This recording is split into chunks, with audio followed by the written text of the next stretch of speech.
जय माता दी। श्री माँ वैष्णो कालका दरबार से आप सभी का हार्दिक अभिनंदन है। आज मैं फिर से एक वीडियो लेकर के हाजिर हुई हूँ। आप सभी से निवेदन है कि बिना स्किप किए लगातार वीडियो देखिएगा, तभी समझ में आएगी। स्किप करने से बीच में लिंक टूट जाएगा तो पूरा समझ में नहीं आएगा। पिछली वीडियो में मैंने आप लोगों को बोला था कि मैं अब एक वीडियो अलग से बना दूंगी 10 महाविद्या का प्रादुर्भाव कैसे हुआ। तो आज वही टॉपिक है हमारा कि 10 महाविद्या का प्रादुर्भाव कैसे हुआ। चलिए शुरू करते हैं वीडियो।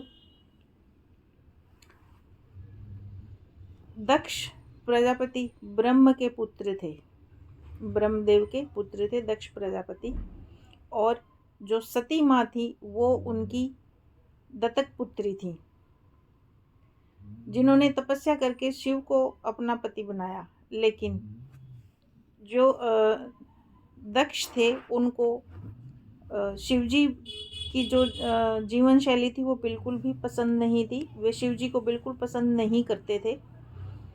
शिवजी और माँ सती का जीवन अपने आप में बिल्कुल सुखी दाम्पत्य जीवन चल रहा था, लेकिन दक्ष के मन में हमेशा यही ख्याल रहता था कि कैसे शिवजी को बेइज्जत किया जाए। हर वक्त उनके मन में यही एक ख्याल चलता रहता था। इसी के चलते उन्होंने एक यज्ञ का आयोजन किया और यज्ञ में उन्होंने सभी देवी देवताओं को निमंत्रण दिया, लेकिन शिवजी और सती जो कि उनके पुत्री और दामाद थे उनको उन्होंने निमंत्रण नहीं दिया। और इस बात की भनक लग गई हमारे नारद मुनि जी को। और नारद मुनि जी का तो काम ही यही था, इधर की बात उधर, इधर की आग उधर लगाना। और उन्होंने वही किया। उन्होंने माँ सती को जाकर के बोला कि कब जा रही हो अपने पिताजी के घर। तो उन्होंने बोला क्यों, वहाँ पर क्या है, अभी तो मैं नहीं जा रही हूँ। तो नारद जी ने उन्हें बोला कि वो तो बहुत बड़े यज्ञ का आयोजन कर रहे हैं और सभी देवी देवताओं को निमंत्रण दिया है। तो सभी देवी देवता हैं जो वहाँ यज्ञ में जाने की तैयारी में हैं। ये सुन करके माँ सती थोड़ा परेशान हुई, लेकिन वो आ गई और उन्होंने शिवजी से बोला, शिवजी से वो अपने पिता के घर जाने की अनुमति मांगी। तो शिवजी ने माँ सती को ये बोला कि बिन बुलाए नहीं जाना चाहिए। तुम्हारे पिता ने यज्ञ का आयोजन किया है वो अच्छी बात है, लेकिन उन्होंने हमें निमंत्रण नहीं दिया है और बिना निमंत्रण के नहीं जाना चाहिए। तो सती ने बोला कि नहीं, वो मेरे पिताजी का घर है, वो मेरा मायका है और मैं वहाँ पर कभी भी जा सकती हूँ और बिना निमंत्रण के भी जा सकती हूँ। शिवजी ने बहुत समझाया, लेकिन माँ सती नहीं समझी। और अंत में माँ सती को बहुत क्रोध हो गया और उनके क्रोध की इस अवस्था को टालने के लिए शिवजी वहाँ से जाने को हुए। लेकिन शिवजी जिस दिशा में जाते थे उसी दिशा में माँ सती को जब इतना क्रोध आ गया तो वो उनका रंग काला पड़ गया और बहुत भयंकर रूप हो गया उनका। और उसके बाद में जब शिवजी जिस भी दिशा में जाने को होते उसी दिशा में माँ सती के उस विकराल रूप में से एक नया रूप निकलकर उनके सामने एक नई देवी खड़ी हो जाती। इस तरीके से शिवजी ने दसों दिशाओं में जाने का प्रयास किया, लेकिन दसों दिशाओं में माँ सती के उस क्रोधित रूप की एक नई छवि उनके सामने खड़ी उन्हें मिली, जिन्होंने उन्हें जाने नहीं दिया, शिवजी को जाने नहीं दिया। तब शिवजी ने फिर से माँ सती के सामने खड़े होकर उनसे पूछा कि ये सब क्या है।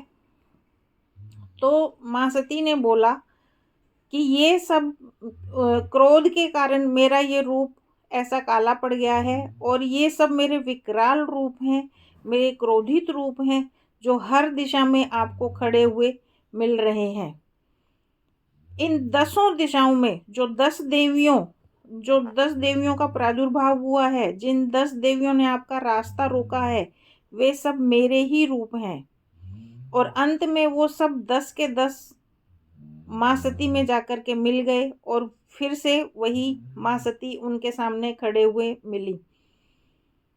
तो इस प्रकार से वो जो 10 रूप माँ के विकराल रूप में से जो 10 रूप थे, वो सब 10 रूप माँ के 10 महाविद्या के रूप कहलाई। तो उनका थोड़ा सा मैं यहाँ पर वर्णन करना चाहूँगी। जो कृष्ण रंग की हैं वो काली हैं और वो सिद्धिदात्री कहलाती हैं। और ऊपर की तरफ, ऊपर की दिशा में जो देवी खड़ी मिली उन्हें नील तारा कहा गया, नीले रंग की हैं वो, जो कि सिद्ध विद्या हैं। पश्चिम दिशा में जो देवी खड़े मिली वो छिन्नमस्ता कहलाई, जो मोक्ष को देने वाली हैं। और बाईं तरफ जो देवी खड़ी मिली वो भुवनेश्वरी माँ कहलाई, जो कि भोगदात्री हैं। और पीठ के पीछे की तरफ जो खड़े हुए देवी मिली वो बगलामुखी माँ कहलाई, जो कि शत्रुनाश और स्तंभन करती हैं। और पूर्व दिशा में जो खड़े देवी मिली वो धूमावती कहलाई, जो कि शत्रुनाश करती हैं। दक्षिण दिशा में त्रिपुर सुंदरी माँ कहलाई, जो वो धन देने वाली हैं। और पश्चिम उत्तर दिशा में जो देवी खड़े मिली वो मातंगी कहलाई, जो कि मोहिनी विद्या की दात्री हैं। जो उत्तर पूर्व दिशा में जो खड़े मिली वो षोडशी माता कहलाई, जो कि मोक्षदात्री हैं। तो इस प्रकार से 10 महाविद्याओं का प्रादुर्भाव हुआ और 10 की 10 महाविद्या कहलाई। और हर महाविद्या अपने आप में संपूर्ण देवी माता हैं, संपूर्ण शक्ति हैं। इस तरीके से हमारे 10 महाविद्याओं का प्रादुर्भाव हुआ। आशा करती हूँ कि वीडियो आप लोगों को बहुत अच्छी लगी होगी, ज्ञानवर्धक लगी होगी। वीडियो अगर पसंद आई हो तो लाइक एंड शेयर कर दें। जो नए बच्चे जुड़े हों वो यूट्यूब चैनल को सब्सक्राइब कर दें। जय माता दी।